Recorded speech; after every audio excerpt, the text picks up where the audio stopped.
नमस्कार दोस्तों, स्वागत है आपका आज के मुख्य समाचारों में। चलिए दोस्तों, जान लेते हैं आज के महत्वपूर्ण काम की और सिलेक्टेड खबरें। प्रधानमंत्री मोदी पोलैंड पहुंचे, 2 दिन बाद यहीं से यूक्रेन भी जाएंगे। जी हां दोस्तों, प्रधानमंत्री नरेंद्र मोदी अपनी 2 देशों की यात्रा के पहले फेज में पोलैंड पहुंच गए हैं। प्रधानमंत्री मोदी की पोलैंड यात्रा पिछले 45 वर्षों में किसी भारतीय प्रधानमंत्री द्वारा की गई पहली यात्रा है। पोलैंड प्रवास के दौरान प्रधानमंत्री मोदी पोलैंड के राष्ट्रपति आंद्रे सेबिस्टियन डूडा से मुलाकात करेंगे। इसके साथ ही वह पोलैंड के प्रधानमंत्री डोनाल्ड टस्क के साथ द्विपक्षीय वार्ता भी करेंगे। प्रधानमंत्री मोदी 2 दिन की पोलैंड यात्रा के बाद यहीं से यूक्रेन के लिए रवाना हो जाएंगे। चलिए दोस्तों, जान लेते हैं अगली खबर। पोखरण फायरिंग रेंज के पास आसमान से गिरी अनोखी चीज, तेज धमाके से मच गई अफरा तफरी। अब एयरफोर्स ने बताई सच्चाई। दरअसल दोस्तों, राजस्थान से एक बड़ी खबर सामने आ रही है। सुरक्षा के लिहाज से संवेदनशील पोखरण फायरिंग रेंज के पास आसमान से अनोखी चीज गिरी। उसके गिरते ही तेज धमाका हुआ, जिससे आसपास के इलाकों में अफरा तफरी मच गई। लोग सहम गए। तत्काल इसकी सूचना स्थानीय पुलिस को दी गई। पुलिस ने आर्मी, बीएसएफ और एयरफोर्स को भी इसकी सूचना दी। अब दोस्तों, इस मामले में इंडियन एयरफोर्स का बयान सामने आया है। दरअसल दोस्तों, एयरफोर्स ने बताया कि फाइटर जेट से एयर स्टोरी चूक से रिलीज हो गया, जो पोखरण फायरिंग रेंज के पास जा गिरा। एयरफोर्स ने बताया कि इस घटना में संपत्ति या जान नुकसान की कोई सूचना नहीं है।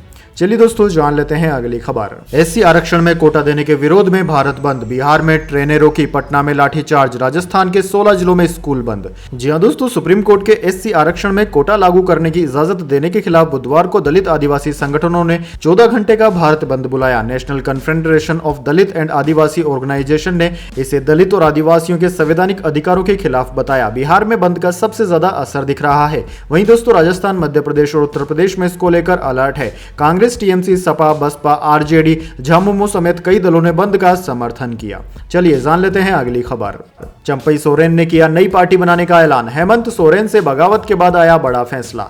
जी हां दोस्तों, झारखंड में विधानसभा चुनाव से पहले पूर्व मुख्यमंत्री और झारखंड मुक्ति मोर्चा जेएमएम के नेता चंपई सोरेन के सुर बागी हो गए हैं। उनके हाल ही के ट्वीट ने सियासी गलियारों में हलचल मचा दी है। दरअसल दोस्तों, हर कोई यह सोच रहा था कि चंपई का अगला कदम क्या होगा। अब पूर्व सीएम ने नई घोषणा की है। उन्होंने कहा है कि वह राजनीति से संन्यास नहीं लेंगे और नई पार्टी बनाएंगे। उन्होंने गठबंधन के लिए भी दरवाजे खुले रखे हैं। चंपई ने कहा है कि मैंने 3 विकल्प बताए हैं, रिटायरमेंट, संगठन या दोस्त। मैं रिटायर नहीं होऊंगा, मैं पार्टी को मजबूत करूंगा, नई पार्टी बनाऊंगा।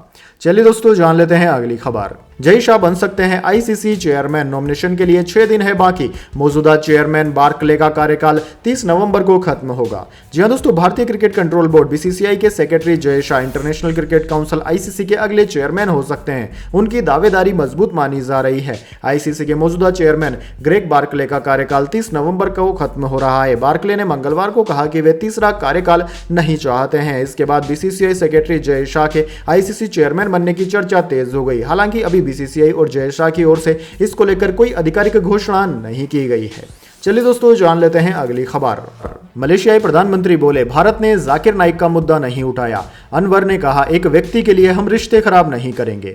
जी हां दोस्तों, मलेशिया के प्रधानमंत्री अनवर इब्राहिम भारत दौरे पर हैं। उन्होंने जाकिर नाइक के प्रत्यार्पण पर पहली बार बयान दिया। उन्होंने कहा कि अभी तक भारत ने जाकिर नाइक के मामले को उठाया नहीं है। उन्होंने कहा कि प्रधानमंत्री मोदी ने काफी साल पहले इस मसले को उठाया था। हालांकि ये किसी एक व्यक्ति की बात नहीं, बल्कि चरमपंथ की भावनाओं की बात है, जिसमें किसी ठोस मामले में ऐसे सबूत हों जो बताते हो कि इसमें किसी व्यक्ति या संगठन ने कुछ अत्याचार या गलत किया है। दरअसल दोस्तों, एम इब्राहिम से मंगलवार को एक कार्यक्रम में भारत से मलेशिया भाग कर गए इस्लामिक प्रचारक जाकिर नाइक के प्रत्यार्पण को लेकर पूछा गया था। उन्होंने कहा कि अगर पर्याप्त सबूत पेश किए जाएं तो वे जाकिर नाइक के खिलाफ एक्शन लेने पर विचार कर सकते हैं। उन्होंने कहा कि मलेशिया सरकार जाकिर नाइक के मामले में सौंपे जाने वाले सभी सबूतों का स्वागत करेगी। चलिए दोस्तों, जान लेते हैं अगली खबर। Kolkata rape murder case, 2 ACB समेत 3 पुलिस अफसर हुए सस्पेंड। सीआईएसएफ ने अस्पताल की सुरक्षा संभाली। पूर्व प्रिंसिपल के खिलाफ ईडी की जांच की मांग। जी हां दोस्तों, कोलकाता में ट्रेनी डॉक्टर से रेप मर्डर केस में पश्चिम बंगाल सरकार ने बुधवार को 2 असिस्टेंट पुलिस कमिश्नर समेत 3 अधिकारियों को सस्पेंड कर दिया। 15 अगस्त को देर रात आरजी कर मेडिकल कॉलेज अस्पताल में हजारों की भीड़ ने तोड़फोड़ की थी। कार्रवाई उसी मामले में की गई है। सुप्रीम कोर्ट के आदेश के बाद आरजी कर मेडिकल कॉलेज की सुरक्षा सीआईएसएफ ने अपने हाथों में ले ली है। सीआईएसएफ के अधिकारी बुधवार को अस्पताल पहुंचे और सुरक्षा व्यवस्था का जायजा लिया। कोर्ट ने अस्पताल में तोड़फोड़ के बाद सीआईएसएफ को सुरक्षा संभालने का निर्देश दिया था। चलिए दोस्तों जान लेते हैं अगली खबर। उत्तराखंड, केरल समेत इन 12 राज्यों में भारी बारिश का अलर्ट। देश भर के मौसम विभाग पर आईएमडी ने दे दी है चेतावनी।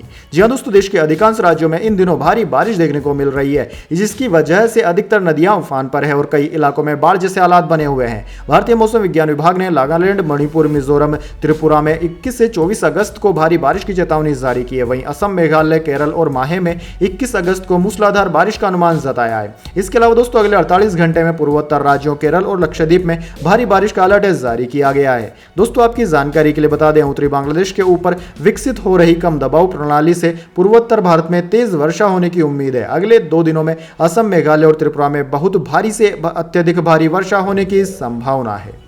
चलिए दोस्तों जान लेते हैं इसके बाद अगली बड़ी खबर। राहुल गांधी और खड़गे 2 दिन के दौरे पर श्रीनगर पहुंचे। विधानसभा चुनाव में गठबंधन पर चर्चा हो सकती है। एनसी-पीडीपी नेताओं से मुलाकात संभव।